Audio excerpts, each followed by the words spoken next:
Hello friends. 'గతిలేని మతానికి మతిలేని రక్షకులు 5' ఇది మాత్రం ఒక నెక్స్ట్ లెవెల్ ఉంటుందండి ఈ వీడియో. అంటే మనం ఇన్ని రోజులు ఏదైతే చెప్తున్నామో, మతం మనిషిని మూర్ఖుడిని చేస్తుంది. వాడిని గూడా నాశనం చేసుకునేలా చేస్తది అనేసి మనం ఏదైతే చెప్తున్నామో, ఆల్మోస్ట్ మన వాళ్ళు ఎంటర్ అయిపోయారు. అంటే మనం తాలిబనైజేషన్ అలా అంటున్నాం గదా! సో, ఆల్మోస్ట్ తాలిబనైజేషన్ అనాలో దాన్ని ఇంకా దాటిపోయారో మరి వీడియో చూసాక మీరే చెప్పండి. ఈయన 'జో రూట్' అనే అతను మనకేదో సనాతన ధర్మం మేము, మేము చాలా హ్యాపీగా ఉండేవాళ్ళంట శూద్రులు బేసిక్‌గా. చాలా హ్యాపీగా ఉండేవాళ్ళం. బ్రాహ్మణుల కింద వాళ్ళ సేవ, వాళ్ళ డైరెక్షన్‌లో ఈ తొక్కలో కాన్స్టిట్యూషన్ వచ్చి మా రైట్స్ అన్నీ తీసేసింది అని చెప్పి తెగ బాధపడిపోతుంటాడీయన.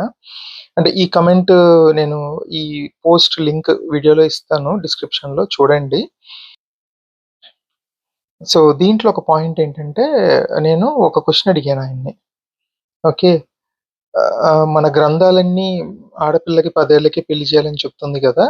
సో, మీ ఫ్యామిలీలో 10 ఇయర్స్ లోపు పెళ్లి చేసి మీరు స్వచ్ఛమైన సనాతనులు అని ప్రూవ్ చేసుకోండి. లేకపోతే మీరు మ్లేచ్చులే అని అని చెప్పాను. ఛాలెంజ్ చేశాను.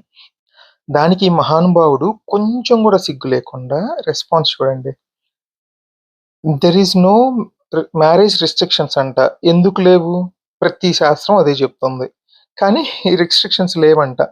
కానీ 10 ఇయర్ 10 ఇయర్ లోపు ఓకే. 10 ఇయర్ లోపే పెళ్లి చేస్తే చాలా మంచిదంట ఈ మహానుభావుడికి. హ్మ్. And more over marriage is not for sex in సనాతన ధర్మ. Marriage is necessary for forwarding the traditional values to upcoming generations. ఏంటి ట్రెడిషనల్ వాల్యూస్ ఏంటి? హ్మ్. అమ్మాయి 10 ఏళ్ళకి పెళ్లి చేస్తే 13 ఏళ్ళకి పిల్లల్ని కంటది. పాపం ఆ అబ్బాయికి చెప్పాలి గదా! బాబు దానికి కాదు పెళ్లి చేస్తుంది నీకు ట్రెడిషనల్ వాల్యూస్ కోసమని. సంవత్సరానికి 2 ఏళ్ళకి పిల్లల్ని పెట్టేస్తాడతను. హ్మ్. ఇది. ఈ మూర్ఖులు అంటే ఇలాంటి వాళ్ళని మూర్ఖులనాలో, మూర్ఖత్వం అనాలో మరి మీరే చెప్పండి. 10 ఇయర్స్ లోపు పిల్లకి పెళ్లి చేయటం చాలా సేక్రెడ్ అంటండి. హ్మ్. అంటే ఈ పిచ్చి ఇంకా ముదురుతుంది. ఇంకా పోను పోను ముదిరేదే. మనం ఎంత చెప్పి ఎవరికి చేసినా అది పెద్ద ఎఫెక్ట్ ఏమి ఉండదు గానీ, ఏదో మన మానవ ప్రయత్నం మనం జేస్తున్నాం. ఇంత పిచ్చోళ్ళున్నారండి అసలు. ఇంత పిచ్చోళ్ళున్నారు. హ్మ్. ఇంకా ఒకటి చెప్తాను. మొన్న ఒక ఫ్రెండ్‌తో మాట్లాడుతూ యూ నో అంటే మేమిలాగ దేవదాసీస్ గురించి, దేవదాసి కల్చర్ గురించి మాట్లాడుకుంటూ అలాగే ఫిమేల్ ఇన్ఫాంటిసైడ్ అంటే గర్భంలోనే ఆడపిల్లని చంపేయటం అనే టాపిక్ వచ్చిందనమాట. రాగానే అతను వెంటనే సడెన్‌గా అతను "నాకిప్పుడు అర్థమైంది భయ్యా, మనం గర్భంలోనే ఎందుకు చంపేస్తున్నామో. ఎందుకంటే గర్భంలో చంపకపోతే రేపొద్దున వాళ్ళు దేవదాసి అయ్యే ఛాన్స్ ఉంటది గదా! కాబట్టి ఈ చంపటంలో గూడా ఒక పరమార్థం ఉంది" అన్నాడనమాట.